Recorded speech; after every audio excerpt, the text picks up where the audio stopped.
আসসালামু আলাইকুম, বিসমিল্লাহির রহমানির রহিম। আপনারা সবাই কেমন আছেন? আজকে আপনার জন্য একটি নতুন রেসিপি নিয়ে এসেছি।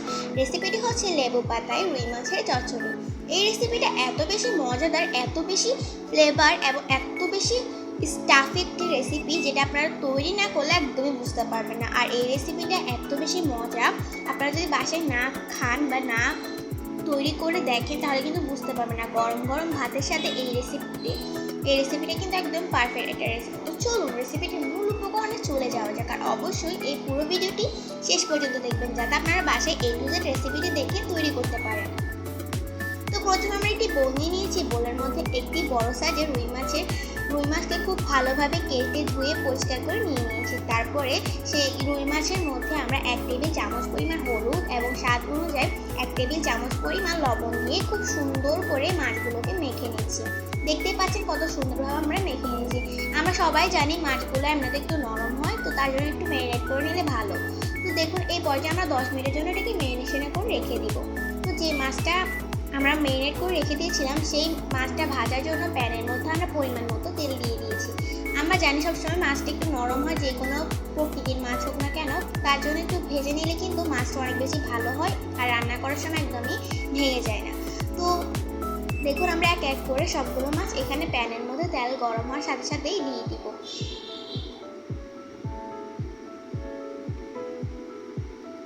মাছটা যত ভালোভাবে ভাজবেন তরকারিটা কিন্তু তত বেশি মজা হবে। আর এই রেসিপিটা অনেক বেশি মজাদার। প্লিজ আপনারা অবশ্যই এই রেসিপিটা বাসায় ট্রাই করবেন। তো দেখুন আমরা সবগুলো মাছ খুব ভালোভাবে প্যানের মধ্যে দিয়ে দিয়েছি। এবার কিছুক্ষণ ভেজে নেব।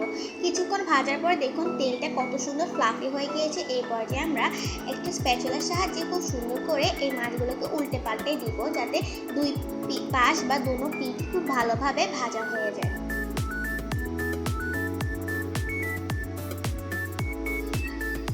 দেখতেই পাচ্ছেন খুব ভালোভাবে আমরা পুরো মাছটাকে ভালোভাবে ভেজে নিয়েছি। এবার একটা চামচ বা যে কোনো আপনাদের হাতের কাছে যেটাই থাকে সেটার সাহায্যে খুব সুন্দর করে এই মাছটাকে তুলে নিব। আর দেখতে পাচ্ছেন মাছগুলো একদম লাল লাল হয়ে গেছে আর কালারটা অনেক বেশি সুন্দর এসেছে। আপনারাও খুব এভাবে করে ভেজে নেবেন, তাহলে খেতে অনেক বেশি ভালো লাগবে। আর যখন রান্না করে এটা খাবেন ভাতের সাথে, গরম গরম ভাতের সাথে পরিবেশন করবেন, তখন দেখবেন এটা আরও বেশি মজা লাগবে খেতে।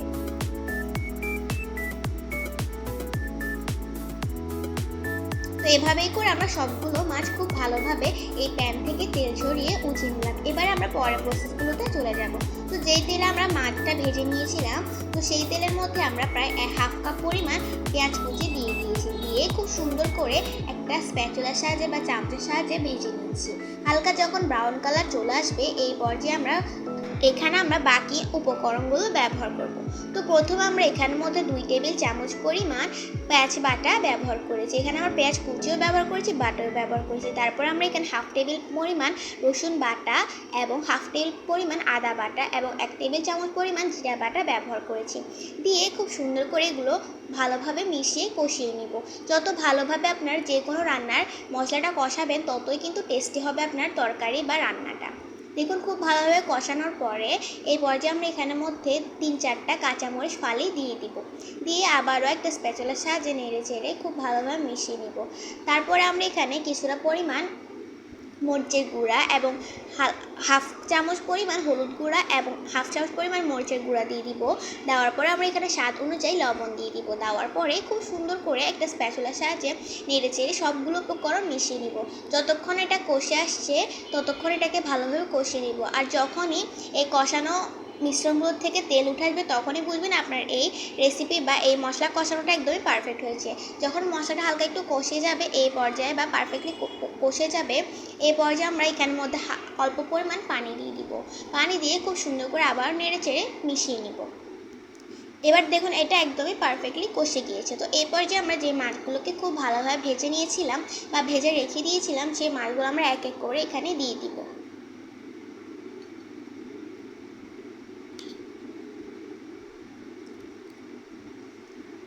তো দেখুন সবগুলো মাছই আমরা এখানে খুব ভালোভাবে পিস পিস করে দিয়ে দিয়েছি। এবার আমরা এখানের মধ্যে পরিমাণ মতো জাস্ট কষানোর জন্য প্রায় 1 কাপ পরিমাণ পানি দিয়ে দিব।